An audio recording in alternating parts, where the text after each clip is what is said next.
പ്രിയമുള്ളവരെ, അക്ഷരം ഗ്രന്ഥശാലയുടെ ഈ ദിവസത്തിലെ വർത്തമാനത്തിൽ നിങ്ങളോടൊപ്പം പങ്കുചേരാൻ കഴിഞ്ഞതിലുള്ള സന്തോഷം വലിയ നിലയിൽ ഞാൻ പങ്കുവയ്ക്കുകയാണ്.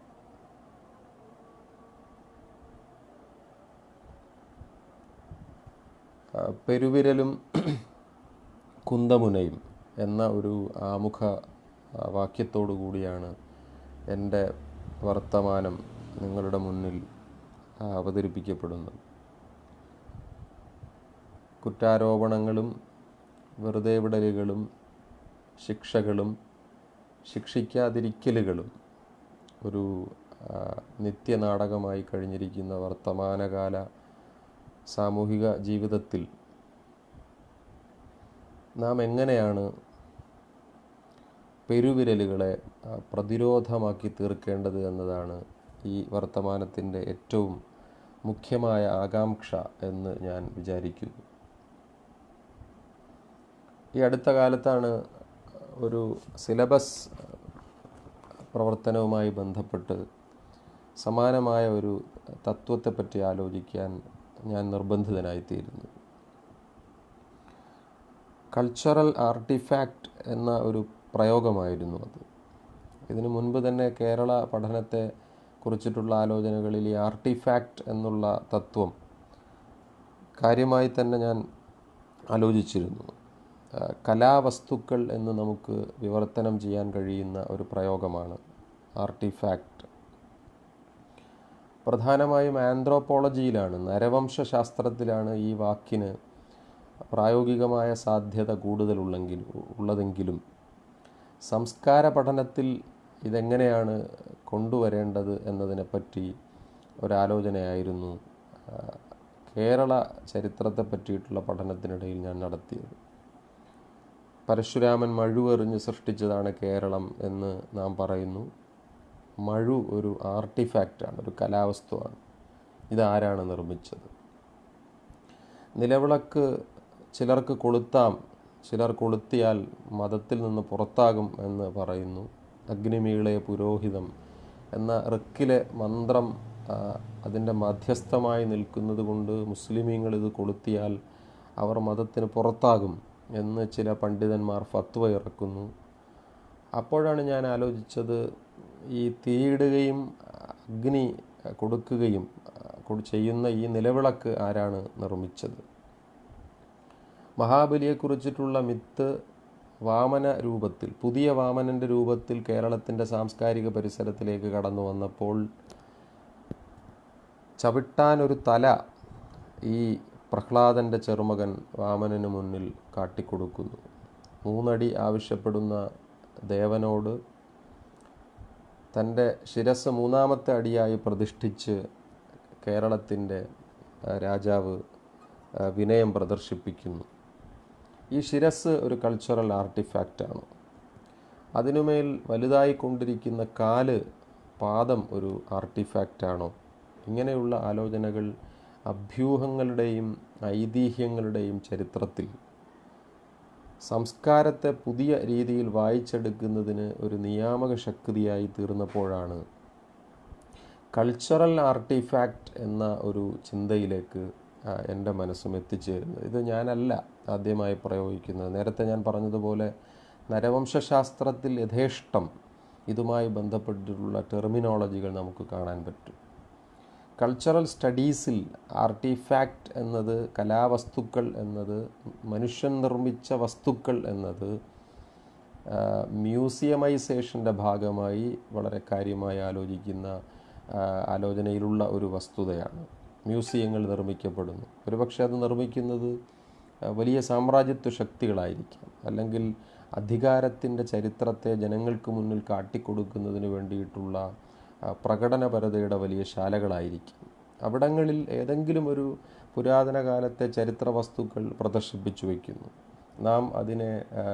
നാം അതിനെ കാറ്റഗറൈസ് ചെയ്ത് കാണുന്നു. ചിലത് ഒരു റൂമിൽ അടുക്കി വച്ചിരിക്കുന്നു. ഈ അടുത്ത കാലത്ത് UAE പോയപ്പോൾ അവിടുത്തെ ഷാർജ മ്യൂസിയത്തിലൂടെ കടന്നുപോയപ്പോൾ ഈ മധ്യേഷ്യയിലെയും മധ്യപൂർവേഷ്യയിലെയും ഇസ്ലാമിക സംസ്കാരത്തിൻ്റെ കലാവസ്തുക്കൾ, ഖുർആൻ എഴുതുന്നതിന് വേണ്ടി ഉപയോഗിച്ചിട്ടുള്ള കയ്യെഴുത്ത് രേഖകൾ ഒക്കെ ഇങ്ങനെ ഇത്തരത്തിൽ കാറ്റഗറൈസ് ചെയ്ത് വെച്ചിട്ടുണ്ട്. തിരുവനന്തപുരത്ത് തന്നെ നമ്മുടെ കാഴ്ച ബംഗ്ലാവിൽ അനേകം ചരിത്ര വസ്തുക്കൾ, മധുരയിലെ മ്യൂസിയത്തിൽ കലാശില്പങ്ങൾ, ധ്യാനത്തിൻ്റെ സന്ദർഭത്തിൽ മനസ്സിനുണ്ടാകുന്ന വികാരങ്ങളെ പ്രദർശിപ്പിക്കുന്ന ചിത്രങ്ങൾ, ഇതെല്ലാം കാറ്റഗറൈസ് ചെയ്ത് വെച്ചിട്ടുണ്ട്.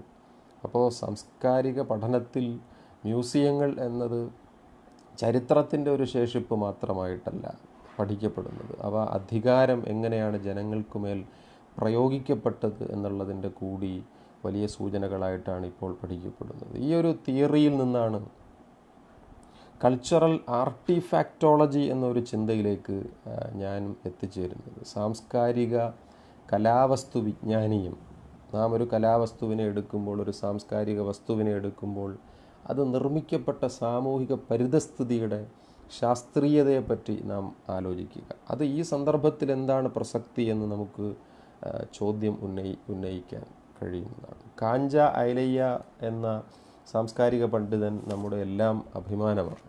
അദ്ദേഹം ഒരു പക്ഷേ why am not a Hindu എന്ന പുസ്തകം എഴുതിയ ഒരു യാദവ സമുദായ അംഗമാണ്. ഞാൻ യാദവ സമുദായ അംഗമെന്നെടുത്ത് പറയുന്നത് ഇന്ത്യൻ സാമൂഹിക ജീവിതത്തിൽ യാദവരുടെ സാംസ്കാരികവും സാമൂഹികവും രാഷ്ട്രീയവും തത്വചിന്താപരവുമായ പ്രസക്തിയെപ്പറ്റി കാഞ്ച ഐലയ്യ തന്നെ അദ്ദേഹത്തിൻ്റെ മറ്റൊരു പുസ്തകമായ ദ പോസ്റ്റ് ഹിന്ദു ഇന്ത്യയിൽ പറയുന്നുണ്ട്.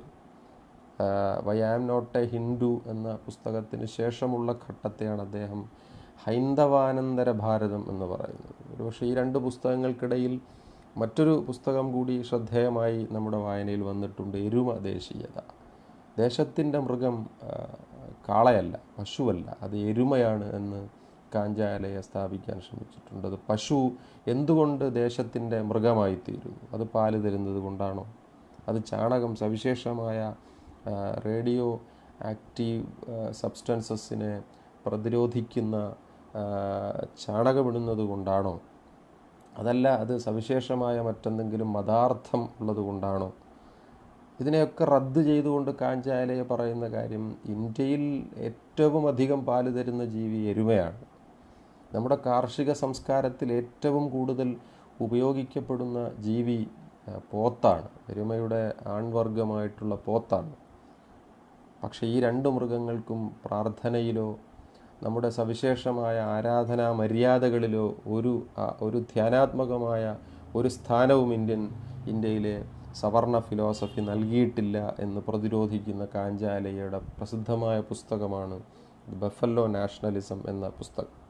ഈ പുസ്തകങ്ങളുടെ ഇടയിലൂടെ എല്ലാം കടന്നു വന്ന, ഒരുപക്ഷെ നമ്മൾ ശ്രദ്ധിക്കുകയോ ശ്രദ്ധിക്കാതിരിക്കുകയോ ചെയ്ത ഒരു പുസ്തകം കൂടിയിട്ടാണ് turning the pot, tilling the land, dignity of labour in our times എന്ന പുസ്തകം. തിരിയുന്ന കലവും ഉഴുതിട്ട നിലവും തൊഴിലിൻ്റെ മഹത്വം നമ്മുടെ കാലത്ത് എന്ന തലക്കെട്ടിൽ മലയാളത്തിലും ആ പുസ്തകം വിവർത്തനം ചെയ്യപ്പെട്ടിട്ടുണ്ട്.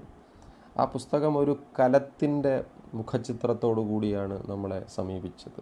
കലം എന്നത് മനുഷ്യർ നിർമ്മിച്ച അധ്വാനത്തിൻ്റെ ഏറ്റവും സ്പിരിച്വലായ ഒരു ഉപമയാണ്. കലത്തിൽ നിന്ന് നമുക്ക് വേദാന്തം സൃഷ്ടിക്കപ്പെട്ടിട്ടുണ്ട്. ഒരുപക്ഷെ ഛാന്തോഗ്യ പോലെയുള്ള മഹത്തായ ഉപനിഷത്തുകളിലെല്ലാം വേദാന്ത സാരത്തെപ്പറ്റി പറയാൻ ഉപയോഗിക്കുന്ന ഉപമ കലത്തിൻ്റെതാണ്. നമ്മുടെ നാടോടി കഥകളിലെ ഏറ്റവും പ്രധാനപ്പെട്ട സബ്സ്റ്റൻസ് കലമാണ്. കലത്തിൽ കല്ലിട്ട് കാക്ക വെള്ളം കുടിക്കുന്നതിനെ പറ്റിയിട്ടുള്ള കഥ നമ്മൾ കേട്ടിട്ടുണ്ട്. ചണ്ടാല ഭിക്ഷുകി എന്ന മലയാള കവിതയിലെ ഭാവുകത്വത്തെ തന്നെ അടിമുടി പരിഷ്കരിച്ച കുമാരനാശാൻ്റെ കവിതയിലെ വളരെ പ്രധാനപ്പെട്ട ഒരു സബ്സ്റ്റൻസ്, ഒരു മെറ്റഫർ എന്നല്ല, ഏറ്റവും പ്രൈമറി ആയിട്ടുള്ള ഘടകം കലമാണ്. കലമാണ് അടുപ്പിൻ്റെ ജീവൻ, അടുപ്പിൻ്റെ ആത്മാവ്. നമ്മൾ അലങ്കാരമാണ് കാവ്യത്തിൻ്റെ ആത്മാവ്, അല്ലെങ്കിൽ രസമാണ് കാവ്യത്തിൻ്റെ ആത്മാവ് എന്നൊക്കെ പറയുന്നത് പോലെ കലമാണ് അടുപ്പിൻ്റെ ആത്മാവ് എന്ന് സ്ഥാപിക്കപ്പെടുന്ന ഒരു തത്വം തൻ്റെ പുസ്തകത്തിൻ്റെ മുഖചിത്രമായി കൊടുത്തുകൊണ്ടാണ്, ഇതാണ് ആ പുസ്തകം, കാഞ്ച ഐലയ്യയുടെ പുസ്തകം പുറത്തു വരുന്നത്. അതിൽ നിലമുഴുന്നവരെ നമുക്ക് കലത്തിൻ്റെ ഉള്ളിൽ കാണാം, അതിൽ ചവണ ഉപയോഗിക്കുന്നവരെ നമുക്ക് കലത്തിൻ്റെ ഉള്ളിൽ കാണാം, അതിൽ ക്ഷുരകനെ നമുക്ക്, അതിൽ ഷെയ്വ് ചെയ്യുന്നവരെ നമുക്ക് കാണാം. ഉറക്കിടുന്നവരെ നമുക്ക് കാണാം, കലപ്പ തിരിക്കുന്നവരെ നമുക്ക് കാണാം. ഇതെല്ലാം അധ്വാനമാണ്, ഇതെല്ലാം തൊഴിലാണ്. ഇതാണ് ഒരു ദേശത്തെ നിർമ്മിച്ചെടുത്ത ഏറ്റവും പ്രധാനപ്പെട്ട അധ്വാനത്തിൻ്റെ ഏറ്റവും പ്രധാനപ്പെട്ട അടിത്തറ. അതുകൊണ്ടാണ് മാത്യു ഫോക്സ് സൃഷ്ടിയുടെ മതത്തെ പറ്റി പറയുമ്പോൾ, നമ്മുടെ പരമ്പരാഗത മതം പാപത്തെയാണ് ദൈവസൃഷ്ടിയുടെ അടിസ്ഥാനമായി പഠിപ്പിക്കുന്നതെങ്കിൽ, പാപം എന്നത് വീഴ്ചയാണ്, സ്വർഗത്തിൽ നിന്ന് വലിച്ചെറിയപ്പെടുന്ന ആദമിൻ്റെയും ഔവയുടെയും കഥയാണ് പരമ്പരാഗത മതം പറയുന്നത് എങ്കിൽ, മാത്യു ഫോക്സ് പറയുന്നത് ആ വാദഗതി തെറ്റാണ്. ഈശ്വരൻ പാപത്തെ അല്ല സൃഷ്ടിയുടെ സർഗാത്മകതയായി കണ്ടിട്ടുള്ളത്. ഈശ്വരൻ ആനന്ദത്തിൻ്റെതാണ്. അത് അഗസ്റ്റിന് മുൻപ്, സെയിൻറ്റ് അഗസ്റ്റിന് മുമ്പ് ബൈബിളിൻ്റെ പാരമ്പര്യത്തിലൊന്നും ഈ ആദിപാപത്തെ സംബന്ധിച്ചിട്ടുള്ള സങ്കല്പമില്ല. ആദിപാപം എന്നത് സാമ്രാജ്യത്വവും മതവും തമ്മിൽ എപ്പോഴാണോ വീഴ്ചയിലേർപ്പെട്ടത്, ആ കാലം മുതലാണ് മതത്തിൻ്റെ ഉള്ളിലേക്ക് ഈ പാപബോധത്തിൻ്റെ, മനുഷ്യൻ അധമനാണ്, ചിലർ ഉയർന്നവരാണ് എന്ന തട്ടിലുള്ള ദ്വിവിഭജനത്തിൻ്റെ, ഈ ഒരു ദ്വൈതത്തിൻ്റെ, ഉള്ളവനും ഇല്ലാത്തവനും എന്ന് പറയുന്ന വേർപിരിയലിൻ്റെ, തിരഞ്ഞെടുക്കപ്പെട്ടവരും തിരഞ്ഞെടുക്കപ്പെടാത്തവരും എന്ന വേർപിരിയലിൻ്റെ തത്വചിന്ത വരുന്നത് എന്നതുപോലെ ഒരു സിഗ്നിഫിക്കേഷൻ, കൃത്യമായി തത്വചിന്തയിൽ രൂപപ്പെട്ട അടിമത്തത്തിൻ്റെ അതിർവരമ്പിനെക്കുറിച്ച് പറയാൻ കാഞ്ച അലയ ഉപയോഗപ്പെടുത്തുന്ന വസ്തുക്കൾ ഈ ആർട്ടിഫാക്റ്റുകളാണ്. കലം ഒരു കലാവസ്തുവാണ്, നിലവിളക്ക് ഒരു കലാവസ്തുവാണ്. നിലവിളക്ക് കൊളുത്തിയാൽ ചിലരുടെ മതം നഷ്ടപ്പെട്ടു പോകും എന്ന് പറയുന്നവർ ആദ്യം മനസ്സിലാക്കേണ്ടത് ഈ നിലവിളക്ക് ആരാണ് നിർമ്മിച്ചത് എന്നതാണ്. ലോഹവിദ്യ സ്വന്തമായി ഉണ്ടായിരുന്ന ഭാരതത്തിലെ അടിസ്ഥാന വർഗമാണ്, അല്ലെങ്കിൽ ലോകത്തിലെ അടിസ്ഥാന വർഗമാണ് നിലവിളക്കിനെ നിർമ്മിച്ചത്. സൈന്ധവ നാഗരികതയുടെ കലാശില്പങ്ങളിൽ വളരെ ഗംഭീരമായ ഒരു വിളക്കിനെ പറ്റി നമ്മൾ കേട്ടിട്ടുണ്ട്, നമ്മൾ കണ്ടിട്ടുണ്ട്. അത് എണ്ണ അകത്തേക്ക് ഒഴിച്ചിട്ട് അതിനെ നിലത്ത് നാം തിരികെ കമഴ്ത്തിയാൽ ഒരു തുള്ളി പോലും പുറത്തു പോകാതെ വെളിച്ചം പ്രസരിപ്പിക്കുന്ന ഒരു കലാവസ്തുവിനെ പറ്റി സൈന്ധവ നാഗരികതയുടെ കലാശില്പ ചരിത്രത്തിൽ നാം കണ്ടിട്ടുണ്ട്. ആരാണ് ഈ വിളക്ക് നിർമ്മിച്ചത്? ആരാണ് ചവണ നിർമ്മിച്ചത്? ആരാണ് ക്ഷൗര കത്തി നിർമ്മിച്ചത്? ആരാണ് ലോഹക്കൂട്ടുകൾ നിർമ്മിച്ചത്? ആരാണ് കലം നിർമ്മിച്ചത്? ആരാണ് അടുപ്പ് നിർമ്മിച്ചത്? ആരാണ് വ്യത്യസ്ത മാംസങ്ങൾ വ്യത്യസ്ത രീതിയിൽ പാചകം ചെയ്യുന്നതിനുള്ള കലാനൈപുണി വികസിപ്പിച്ചെടുത്തത്? ഇത് മുഴുവൻ അത്തരത്തിലുള്ള ഒരു അന്വേഷണമാണ് കാഞ്ച അലയ നടത്തുന്നത്. തുകൽ നിർമ്മിക്കുന്നവരെ കുറിച്ചിട്ടുള്ള ചരിത്രം പറഞ്ഞതിന് ശേഷം അദ്ദേഹം പറയുന്നത്, സാമൂഹിക ശ്രേണിയിൽ ഏറ്റവും താഴത്തെ നിരയിൽ ഉൾപ്പെടുത്തപ്പെട്ട തുകൽ പണിക്കാർക്ക് മാന്യത നിഷേധിക്കപ്പെടുന്നു, വിദ്യാഭ്യാസം നേടാനുള്ള സാഹചര്യം നിഷേധിക്കുന്നു, ഗ്രാമത്തിലെ പൊതുസ്ഥലങ്ങളും വെള്ളവും ഉപയോഗിക്കാനുള്ള അവകാശം നിഷേധിക്കുന്നു, അവർ സാമ്പത്തികമായി ഉയരുന്നത് അനുവദിക്കപ്പെടുന്നില്ല. ലോകചരിത്രത്തിൽ നിന്ന് തന്നെ ഒരു കമ്പാരിസൺ എടുത്തുകൊണ്ടാണ് അദ്ദേഹം തുകൽ പണിക്കാരുടെ ജീവിതത്തെയും കുശവന്മാരുടെ, കലമുണ്ടാക്കുന്നവരുടെ ജീവിതത്തിൻ്റെയും രാഷ്ട്രീയത്തെ താരതമ്യപ്പെടുത്തുന്നത്. BC 303 റോമാ ചക്രവർത്തിയായിരുന്ന ഡയോക്ലിഷ്യൻ സാധനങ്ങൾക്കും സേവനങ്ങൾക്കും വില നിജപ്പെടുത്തിക്കൊണ്ട് രാജശാസനം പുറപ്പെടുവിച്ചു.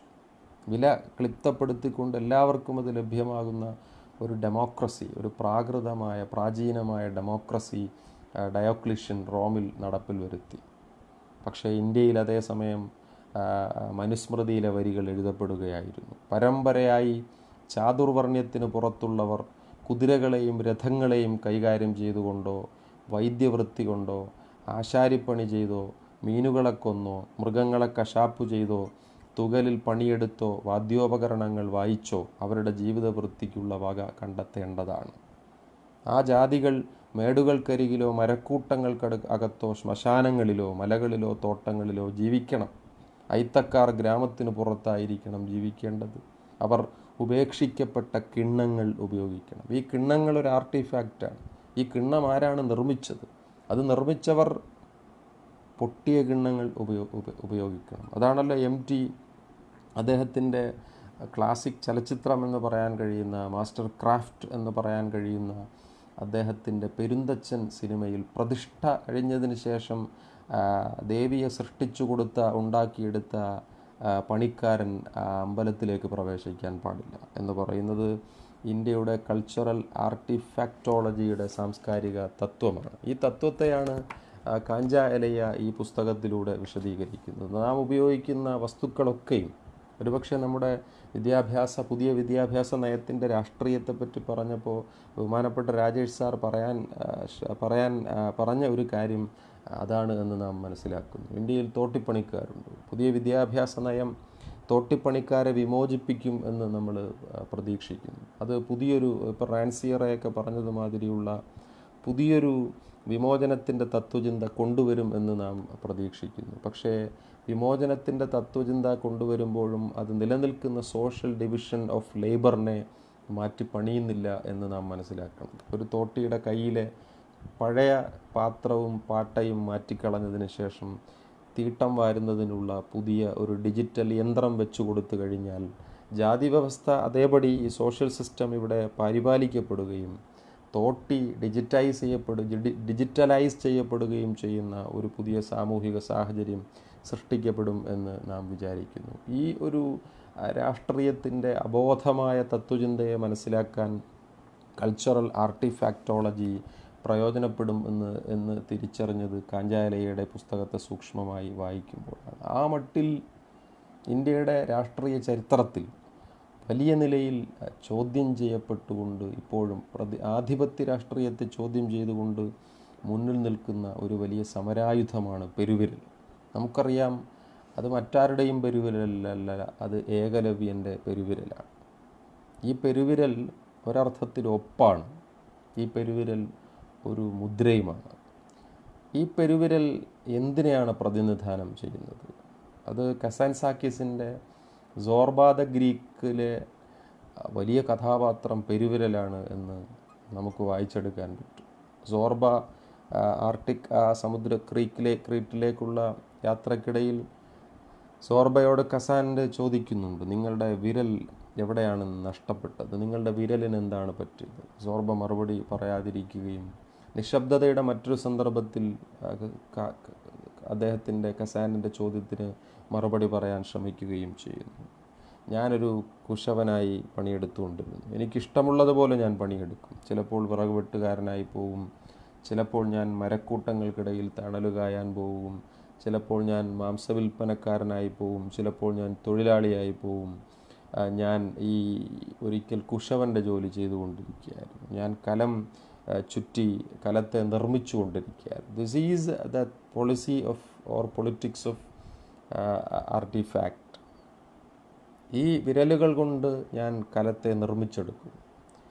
വിരലുകൾ കൊണ്ട് കലത്തെ നിർമ്മിച്ചെടുക്കാനുള്ള വൈദഗ്ധ്യം ആർക്കാണ് ലോകത്ത് ഉണ്ടായിരുന്നത്? അത് ശില്പികൾക്കാണ്. ആ ശില്പികൾ തച്ചന്മാരാണ്.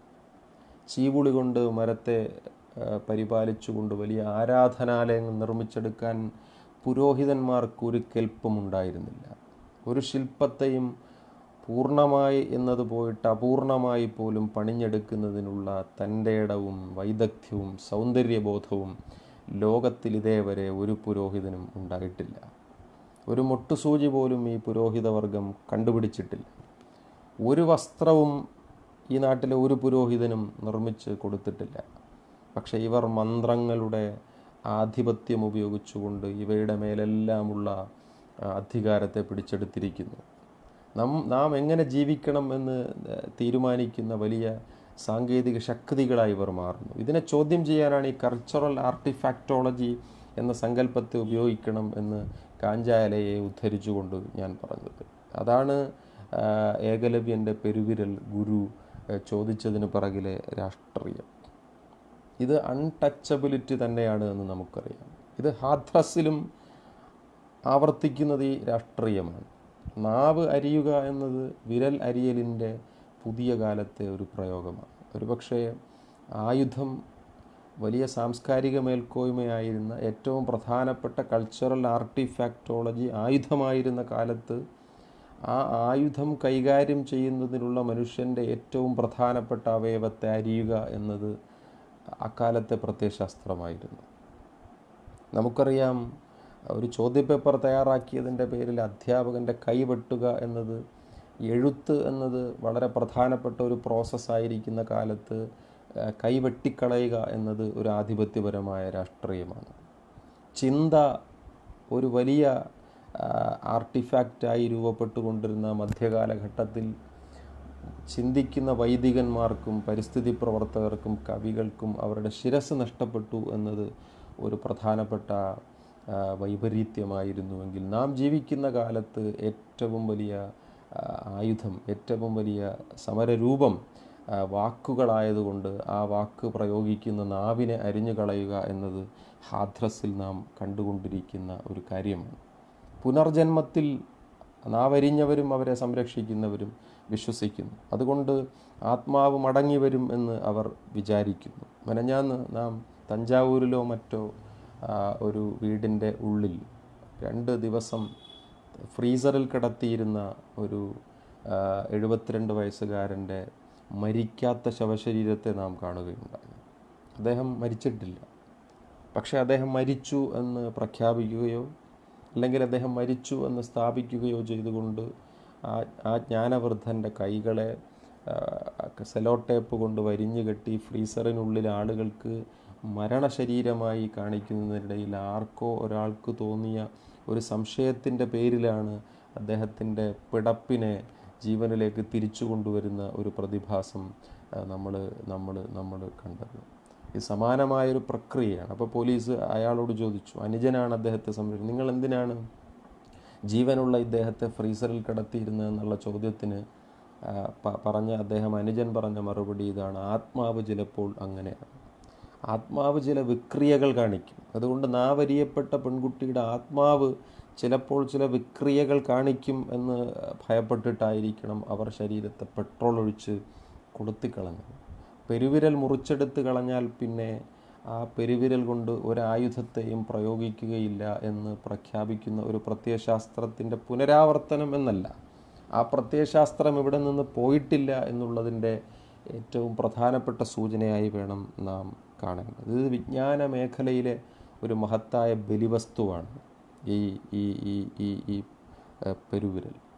നമ്മളതിനെ അനുലോമമെന്നും പ്രതിലോമമെന്നും ഒരുപക്ഷെ ഫിലോസഫിയിൽ വായിക്കും. ഈ 2 കാര്യങ്ങളാണ് ഇന്ത്യൻ ജാതി വ്യവസ്ഥയുടെ ശൃംഖലാരൂപത്തെ നിർമ്മിച്ചിട്ടുള്ളത്. ഒരുപക്ഷെ മഹാനായ അംബേദ്കർ അദ്ദേഹത്തിൻ്റെ ഇന്ത്യൻ ജാതി ശ്രേണിയെ സംബന്ധിച്ചിട്ടുള്ള പഠനത്തിൽ ഇർക്കിൽ നിന്ന് യജുർവേദ സംഹിതകളിലേക്ക് മാറുമ്പോൾ പുരുഷ സൂക്തത്തിനും ജാതിയുടെ ഉൽപ്പത്തിവാദത്തിനും ഉണ്ടായിട്ടുള്ള മാറ്റത്തെപ്പറ്റി സൂക്ഷ്മമായ വിശകലനം നടത്തുന്നുണ്ട് അംബേദ്കർ. ആ ഘട്ടത്തിൽ അദ്ദേഹം പഠനത്തിനെടുക്കുന്ന ഏറ്റവും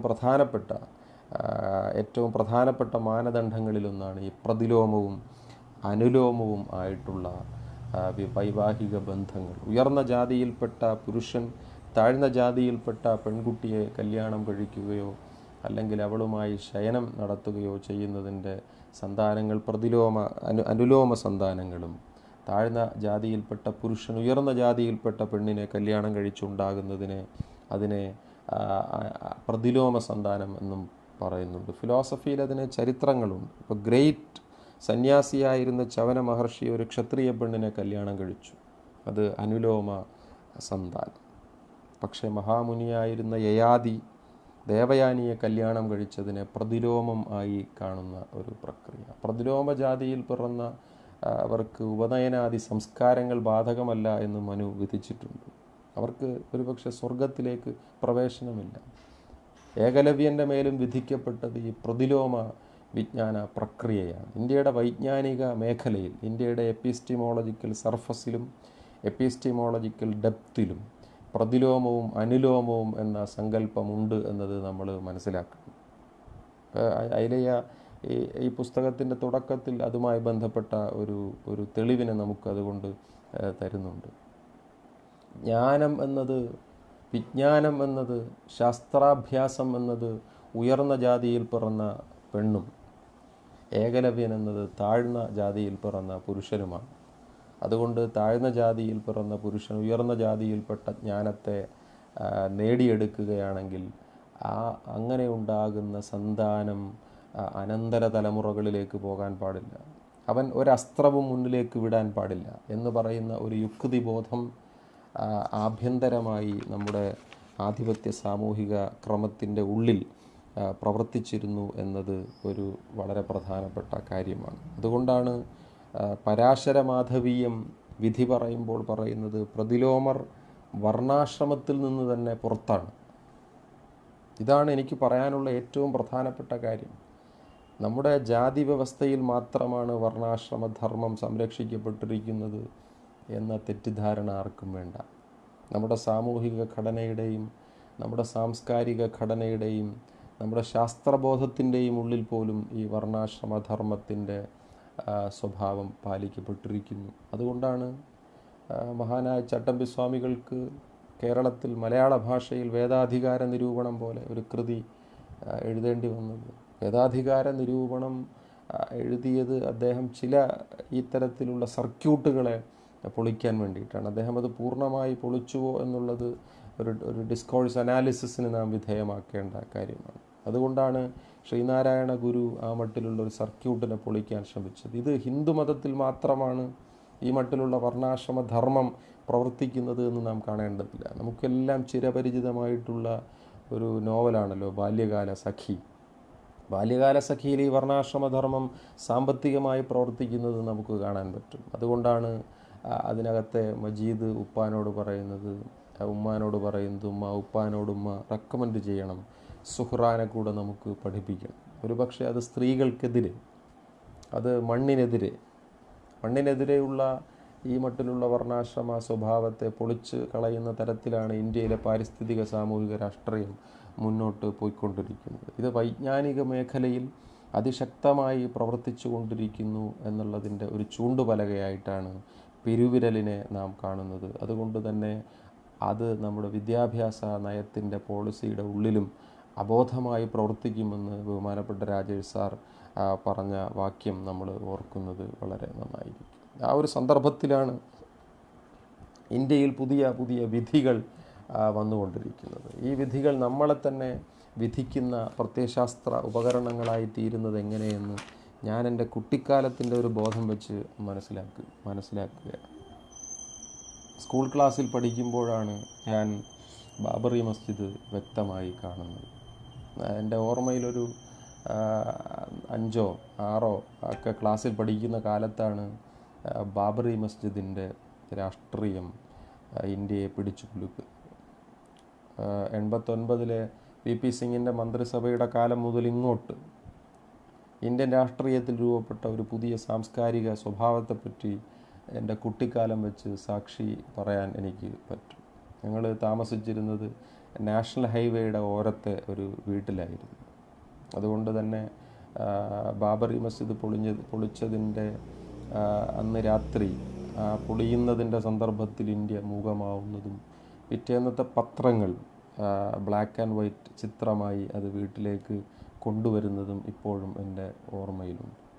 ആ ഒരു രംഗമാണ് ബാബറി മസ്ജിദിനെ കുറിച്ചിട്ടുള്ള എൻ്റെ ഏറ്റവും പ്രധാനപ്പെട്ട ഓർമ്മ. ഒരുപക്ഷെ അക്കാലത്ത് സഖാവ് EMS ദേശാഭിമാനിയിൽ ഞായറാഴ്ചകളിൽ എഴുതിയിരുന്ന പ്രതിവാരക്കുറിപ്പുകൾ ഒരു കുട്ടിയായി ഞാനിങ്ങനെ EMSൻ്റെ ചിത്രത്തോടൊപ്പം മറിച്ചു പോയൊരു ഓർമ്മയുണ്ട്. അത് വായിച്ച ഓർമ്മയുള്ള ധാരാളം പേർ ഒരുപക്ഷെ എൻ്റെ ഈ വർത്തമാനം കേൾക്കുന്നുണ്ടാവാം. അതെന്താണ് അദ്ദേഹം എഴുതിക്കൊണ്ടിരുന്നത് എന്ന് എനിക്ക് മനസ്സിലാവുന്നുണ്ടായിരുന്നില്ലെങ്കിലും പിന്നീട് രാം കെ നാമും ആനന്ദ് പട്വർദ്ധൻ്റെ വർത്തമാനങ്ങളും ഇർഫാൻ ഹബീബിൻ്റെ ഇവാലുവേഷൻസും മെനഞ്ഞാന്ന് പോലും ഹിന്ദുവിൽ റൊമില ഥാപ്പറുമായി നടത്തപ്പെട്ട ഇൻ്റർവ്യൂവും ഒക്കെ വായിച്ചു കൊണ്ടിരുന്നപ്പോൾ റൊമില ഥാപ്പർ ആ പ്രസംഗത്തിൻ്റെ അവസാനം അവരുടെ വർത്തമാനത്തിൽ പറയുന്നത് ഭർതൃഹരി പണ്ട് പറഞ്ഞതുപോലെയുള്ള ഒരു വാക്യമാണ്. ഞാനീ പറയുന്നത് കേൾക്കാൻ ഒരു പക്ഷേ എൻ്റെ മുന്നിലെ വർത്തമാനകാലം തയ്യാറായി എന്ന് വരില്ല. പക്ഷെ വരും കാലങ്ങൾ അത് കേൾക്കാൻ സജ്ജമായി അവരുടെ നിലപാടുകൾ മൂർപ്പിച്ചുകൊണ്ടിരിക്കുക തന്നെ ചെയ്യും എന്ന് പറയുന്ന ഒരു പ്രധാനപ്പെട്ട കാര്യം. ഇതൊന്നും എനിക്ക് പൊളിറ്റിക്കലായി എന്ന് മനസ്സിലാക്കാൻ പറ്റിയില്ലെങ്കിലും നാഷണൽ ഹൈവേയുടെ ഓരത്ത് ഒരു രഥം ഉരുണ്ടു വരുന്നത് ഞാനും കാണുന്നുണ്ടായിരുന്നു. മുരളി മനോഹർ ജോഷിയായിരുന്നു ആ രഥത്തിൻ്റെ മുകളിൽ. അദ്ദേഹം ആ രഥത്തിന് മുകളിലേറിയിട്ട് രാമക്ഷേത്രത്തിന് വേണ്ടി കന്യാകുമാരിയിലേക്ക് യാത്ര പോകുമ്പോൾ വിറങ്ങലിച്ചു നിന്ന ഒരു ജനസമൂഹത്തിലെ ഒരു പിഞ്ചു ഭാരതീയനായി ഞാനും ഉണ്ടായിരുന്നു. ആ രഥത്തിൻ്റെ മുൻപിലെ അനൗൺസ്മെൻ്റ് വാഹനം ഘോരമായി വിളിച്ചുകൊണ്ടിരുന്നു, ഇതാ രാമക്ഷേത്രം ഉയരുക തന്നെ ചെയ്യുമെന്ന് പ്രഖ്യാപിച്ചുകൊണ്ട് പിന്നാലെ വരുന്ന രഥം. അത് രഥമായിരുന്നില്ല, അത് ബോദ്രിയാറിൻ്റെ ഭാഷയിൽ പറഞ്ഞാൽ രഥത്തിൻ്റെ ഒരു സിമുലേഷൻ മാത്രമായിരുന്നു. അത് ലോറിയിലോ ട്രക്കിലോ കെട്ടിവെച്ച ഒരു യന്ത്രചക്രമായിരുന്നു. അത് യന്ത്രങ്ങൾ, ഈ മോട്ടോർ കാറുകളില്ലാതിരുന്ന ഒരു കാലത്തെപ്പറ്റി വ്യാജമായ ചില പ്രസ്താവനകൾ പറഞ്ഞുകൊണ്ട് ആ രഥം മുന്നിലേക്ക് വന്നുകൊണ്ടേയിരുന്നു. അദ്ദേഹത്തിൻ്റെ പ്രസംഗത്തിലൊക്കെ പണിയും എന്നും ഒരുപക്ഷെ അബോധമായി തകർക്കലിൻ്റെ ഭാഷയും, അത് ഞാനിവിടെ വിശദീകരിക്കേണ്ട കാര്യമില്ല, നമ്മളെല്ലാം കേട്ടുകഴിഞ്ഞ ഒരു പ്രധാനപ്പെട്ട വസ്തുതയാണ്. അവയെല്ലാം ഇന്ന് അങ്ങനെ ഒന്നും ഉണ്ടായിട്ടില്ല എന്ന തരത്തിലേക്ക് മാറ്റപ്പെട്ടിരിക്കുന്നു. അങ്ങനെ സൃഷ്ടിക്കപ്പെട്ട ഒരു ഊർജത്തിൻ്റെ പുറത്ത്, ആ ഊർജത്തെ ഭക്ഷിച്ചുകൊണ്ടാണ് ബാബറി മസ്ജിദിൻ്റെ മുകളിൽ കയറിയിരുന്നിട്ട് കർസേവകർ അതിനെ പൊളിച്ച് തകർത്ത് തരിപ്പണമാക്കിയത്. അവർ ആ സേതുവിനെ തകർത്ത് കളഞ്ഞു. ഒരു സേതു ഉണ്ടായിരുന്നു. സേതു എന്നത് ഒരുപക്ഷെ രാമായണത്തിൽ നാം കേട്ടിട്ടുള്ള ഒരു മെറ്റഫറാണ്. സേതു അത് പരസ്പരം ബന്ധപ്പെടാൻ കഴിയാത്ത രണ്ട് ജനസമൂഹങ്ങൾക്കിടയിൽ ഒരു പാലം നിർമ്മിക്കപ്പെടുന്നു.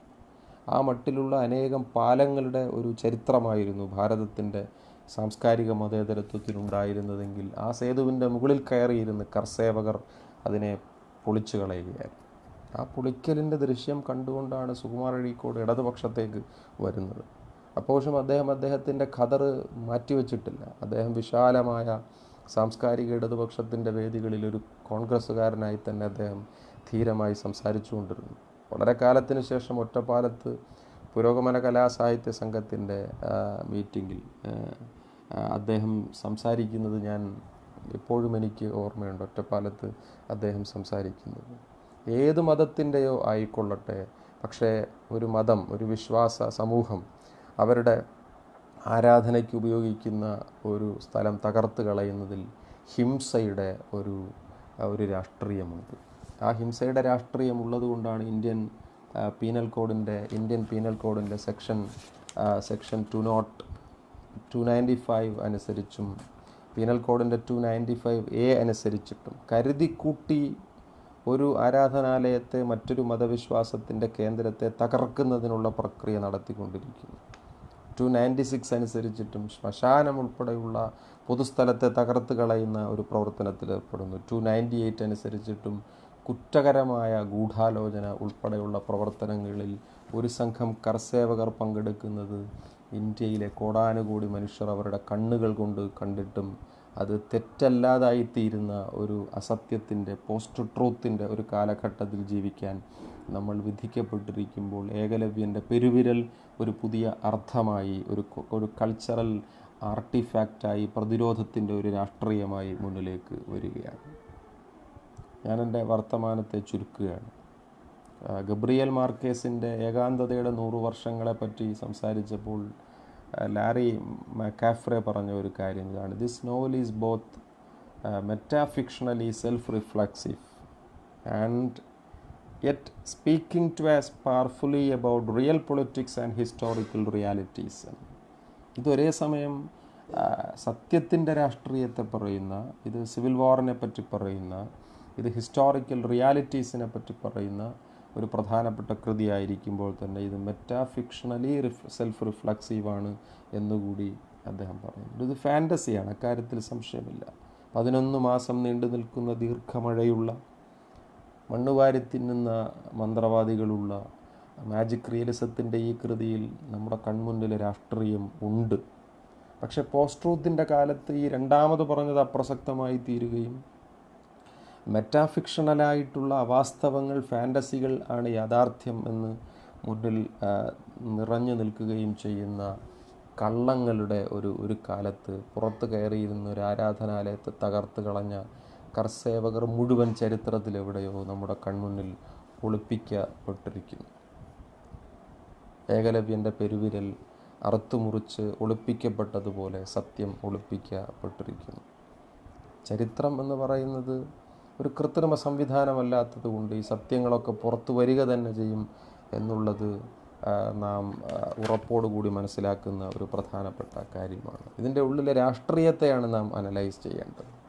തകർക്കുന്നതിനെ അനുകൂലിക്കുന്നവർക്കിടയിൽ ശൗര്യത്തിൻ്റെയും നീതിബോധമില്ലായ്മയുടെയും ഒരുതരം രക്തയോട്ടം വർദ്ധിപ്പിക്കുക എന്ന് പറയുന്ന ഒരു സ്പിരിച്വാലിറ്റി മതത്തിൻ്റെ പേരിൽ ഇത് വ്യാപിപ്പിക്കുന്നു. അതുകൊണ്ടാണ് പഠിച്ച ചണ്ഡാലൻ്റെ വിരൽ മുറിച്ചെടുക്കണം എന്ന് പറയുന്നത് മതബോധമായി നമ്മുടെ മുന്നിലേക്ക് തിരിച്ചു വരുന്നത്. ഇവിടെ ഗാന്ധിയുടെ ഒരു പ്രസംഗം കൊണ്ട് ഇതിനെ പ്രതിരോധിക്കാം എന്നാണ് ഞാൻ ആഗ്രഹിക്കുന്നത്. 1937 ജനുവരി 16 ക്ഷേത്രപ്രവേശന വിളംബരത്തെ അനുകൂലിച്ചുകൊണ്ട് ഗാന്ധി കൊല്ലത്ത് ചെയ്ത പ്രസംഗമാണ്. ആ കൊല്ലത്താണ് ശ്രീനാരായണ ഗുരുവിൻ്റെ പേരിൽ ഒരു സർവകലാശാല രൂപപ്പെട്ടത് എന്നത് യാദൃച്ഛികമായ കാര്യമല്ല. ഗാന്ധിയുടെ ജന്മദിനത്തിൻ്റെ അന്നാണ് അത് രൂപപ്പെട്ടത് എന്നതും യാദൃച്ഛികമായ ഒരു കാര്യമല്ല. നമുക്കറിയാം, വൈക്കം സത്യാഗ്രഹ സന്ദർഭത്തിൽ ഗാന്ധി ഗുരുവുമായി നടത്തിയ സംവാദത്തിൻ്റെ സൂക്ഷ്മമായ ചൂട് ഇപ്പോഴും നമ്മുടെ എല്ലാം ജീവിതത്തിൻ്റെ പരിസരങ്ങളിൽ നവോത്ഥാനത്തിൻ്റെ ഒരു വലിയ വെളിച്ചമായി നിൽക്കുന്നത് ഉള്ളിലുള്ളത് കൊണ്ട് തന്നെ കൊല്ലത്ത് രൂപപ്പെട്ട ശ്രീനാരായണ ഗുരുവിൻ്റെ പേരിലുള്ള സർവകലാശാല ഗാന്ധിക്ക് കൂടിയുള്ള ഒരു വലിയ സ്മാരകമായി തീരും എന്ന് നമുക്കറിയാം. ആ കൊല്ലത്ത് ആശ്രാമ മൈതാനത്തിൽ തടിച്ചുകൂടിയ ജനങ്ങളോട് സംസാരിക്കുമ്പോൾ 37 ജനുവരി 16 ഗാന്ധി നടത്തിയ പ്രസംഗത്തിൽ അദ്ദേഹം ഒരു ഔപനിഷദിക വാക്യത്തെ വ്യാഖ്യാനിക്കുക മാത്രമാണ് ചെയ്തത്. ഒരു വാക്യം ഒരു പ്രസംഗമായി തീരുന്ന പ്രവർത്തനമാണ് ഗാന്ധി അവിടെ നടത്തിയത്. ഈശാവാസ്യമിതം സർവം യത്കിംച ജഗത്യാം ജഗത് തേന തെക്തേന ഭുഞ്ജീത മാഗൃത കസ്യ സിദ്ധനം എന്ന ഈശാവാസ്യത്തിൻ്റെ പ്രസിദ്ധമായ വാക്യം ഉച്ചരിച്ചുകൊണ്ട് ഗാന്ധി പറയുകയുണ്ടായി, ഈശ്വരൻ അദ്ദേഹം സൃഷ്ടിച്ചിട്ടുള്ള എല്ലാറ്റിലും നിറഞ്ഞു നിൽക്കുന്നുവെന്ന് നിങ്ങൾ വിശ്വസിക്കുകയാണെങ്കിൽ അദ്ദേഹം നിങ്ങൾക്ക് നൽകാത്ത യാതൊന്നും തന്നെ അനുഭവിക്കുന്നതിന് നിങ്ങൾക്ക് കഴിയുകയില്ല എന്നും നിങ്ങൾ വിശ്വസിക്കണം. ഈശ്വരനിൽ ആണ് നിങ്ങൾ വിശ്വസിക്കുന്നതെങ്കിൽ, ഇത് സോക്രട്ടീസ് പണ്ട് ചോദിച്ചതുപോലൊരു ചോദ്യം, നിങ്ങൾ ഈശ്വരനിൽ വിശ്വസിക്കുന്നുണ്ട് എങ്കിൽ സോക്രട്ടീസ് എന്ന ഞാൻ തള്ളിപ്പറയുമ്പോഴുടൻ ഇടിഞ്ഞു പൊളിഞ്ഞു വീഴുന്നതാണോ നിങ്ങളുടെ ഈശ്വരൻ? അപ്പോൾ അത്ര ദുർബലനാണോ നിങ്ങളുടെ ഈശ്വരൻ എന്ന് സോക്രട്ടീസ് ചോദിച്ചതുപോലെ യുക്തിയുടെ ഒരു അസാധാരണമായ ചോദ്യ അർത്ഥം, രാഷ്ട്രീയ അർത്ഥം ഗാന്ധിയുടെ ഈ വർത്തമാനത്തിൻ്റെ പുറകിലുണ്ട്. ഈശ്വരൻ അദ്ദേഹം സൃഷ്ടിച്ചിട്ടുള്ള എല്ലാറ്റിലും നിറഞ്ഞിരിക്കുന്നുവെന്ന് നിങ്ങൾ വിശ്വസിക്കുന്നുണ്ട് എങ്കിൽ ഈശ്വരൻ നൽകാത്ത ഒന്നിനെ അനുഭവിക്കാൻ നിങ്ങൾക്ക് കഴിയുകയില്ല എന്നും വിശ്വസിക്കണം. ഈശ്വരനാണ് അദ്ദേഹത്തിൻ്റെ അസംഖ്യം സന്താനങ്ങളുടെ എല്ലാം സൃഷ്ടാവ് എന്ന് കണ്ടു കഴിഞ്ഞാൽ നിങ്ങൾക്ക് മറ്റാരുടെയും സമ്പത്തിനെ കാമിക്കാൻ കഴിയുകയില്ല. ഇത് വ്യാഖ്യാനിച്ചത് ഈശാവാസ്യമിതം സർവം യത്കിംച തേന തെക്തേന പുഞ്ചീത മാഗൃത കസ്യ സിദ്ധനം എന്നത് ഉച്ചരിച്ചുകൊണ്ട് ഗാന്ധി പറഞ്ഞവസാനിപ്പിച്ചത് ഇങ്ങനെയാണ്, ഈ മന്ത്രത്തിൻ്റെ അർത്ഥത്തോട് പൊരുത്തപ്പെടാത്തതോ അതിന് വിരുദ്ധമോ ആയ എന്തെങ്കിലും ഹിന്ദുമതത്തിലുണ്ടെങ്കിൽ അതൊന്നും നിങ്ങൾ സ്വീകരിക്കരുത്. ഇതാണ് ഹിന്ദുമതം. പൊളിക്കൽ ഹൈന്ദവധർമ്മമല്ല.